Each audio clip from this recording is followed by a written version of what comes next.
Morning everybody. I haven't got my camera person here today, actually having to do some other work, so yeah, you've just got me and the camera's a bit closer and all those sorts of things, but I think it should be fine. Work fine for Easter. Here's the dog coming to say hello to everybody as well.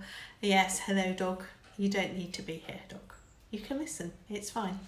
So today we've moved back into that part of the programme for midweek where we were preparing for confirmation, which probably won't happen now in May. Oh, it's going to be a noisy dog now for a moment.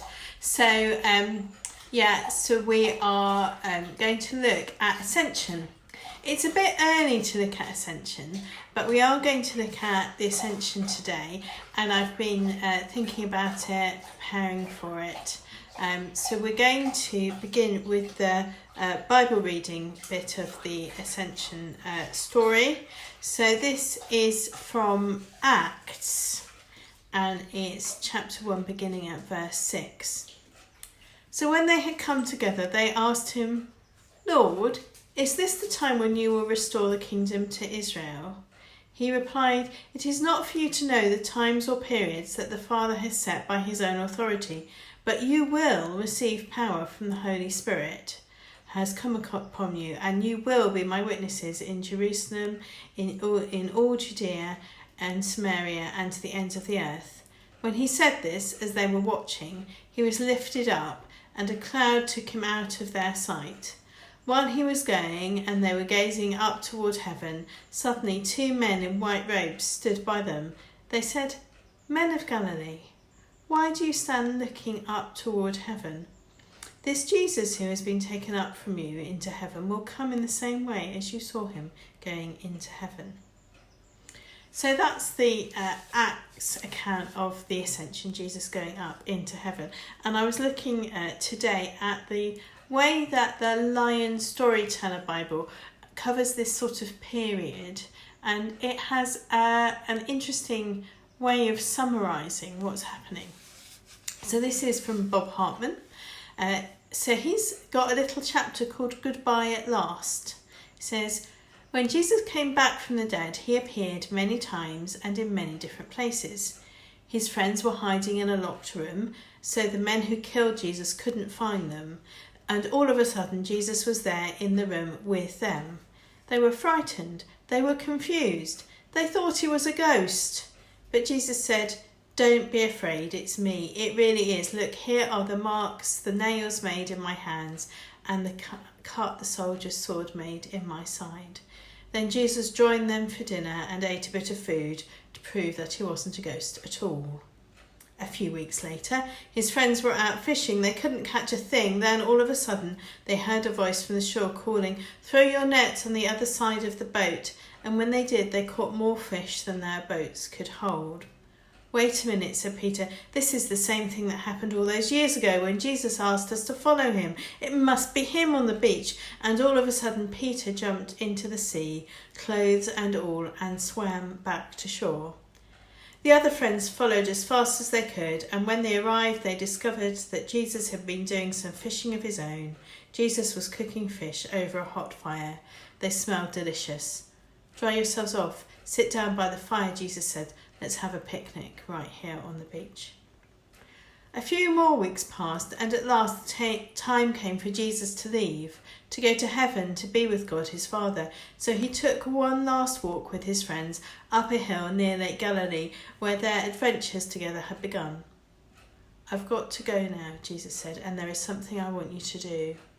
I will send you a special helper, God's own Holy Spirit, and with this help, I want you to tell my story to the world. Start in Jerusalem and don't stop until everybody has the chance to follow me. And if you ever feel scared or alone, don't worry, just talk to me and I'll be with you, I promise." Then, all of a sudden, a cloud wrapped itself around Jesus and carried him into the sky. His friends stood and stared, their mouths open, their eyes filled with tears, until 2 angels appeared and spoke to them. "Don't be sad," the angel said. "One day Jesus will come back in the clouds, just as you've seen him go."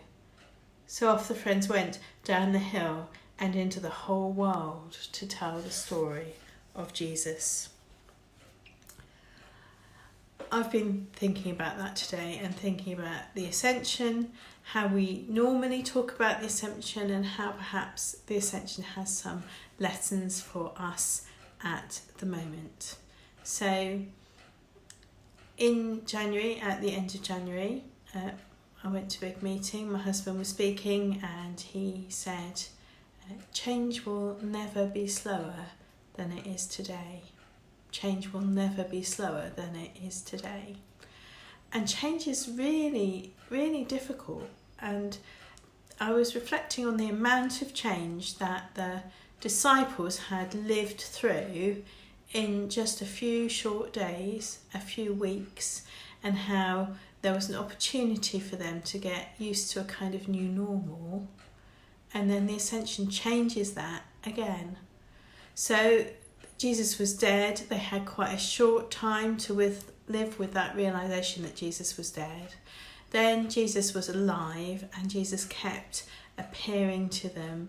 He kept coming to them. He kept offering them hope and love and breakfast and all those sorts of things. And it was a strange in-between time for them. But at the time, they didn't know it was an in-between time, because in an in-between time, you don't ever really know it's an in-between time until things change again. And then at the Ascension, they were changing again, and Jesus, who had been appearing to them and they got used to that as a kind of new normal, Jesus would be there. Jesus would be there when they weren't expecting him, and then Jesus has gone again, and he talks to them and tells them this is an in-between time. You will need to wait. It's an in-between time. You'll need to wait, and you'll need to wait to see what the new thing will be like and how that will be different. And I wonder what grief was triggered for those disciples again. Jesus gone again. Jesus dead, Jesus alive, Jesus there, but now Jesus gone again. And they didn't know what Pentecost was going to be like. They had no idea what Pentecost was going to bring. They had no theology of words to talk about this idea that it would mean that Jesus would be everywhere. Jesus would be with them everywhere, all the time. When he sent the Holy Spirit, Jesus tried to explain. But how do you explain something which is quite so unusual? And we are living in times where things change from day to day. The guidelines change, the rules change, how we live change.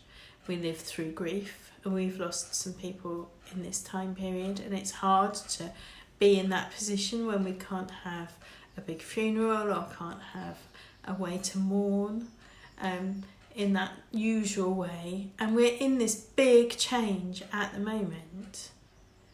And we don't necessarily appreciate that we're in an in-between time until the next change comes. But Jesus at the Ascension was being part of this process, part of this bringing us to the position where we now are, which that God is with us all, everywhere, present through his Spirit, present close to us in whatever other change we are undergoing. The Ascension was part of the process to help the disciples understand that yes, Jesus really did rise from the dead. He really did have a resurrection body. He really was alive again and not a ghost. But then when he left in that form, he said, this is to be a change to be so that we can be together wherever you are, to the ends of the earth. So we may look back with fondness to the times when we were allowed to travel to the ends of the earth, or to when times were different, when things were freer, when there was less sadness, to a point where there was not some grief that we maybe now have. But despite the fact that the disciples didn't know what was going on, Jesus did fulfill his promise to be with them. And we'll find out when we think about Pentecost how Jesus fulfills his promise to be with us all the time as well. So that's the midweek thought for the day. Ascension, turbulent times, change. How do we live through turbulent times and change? And I will see you all very soon. There's Zoom stuff going on. Keep an eye out on my Facebook feed for invitations to things that are happening. And I'll see you all really soon. Bye.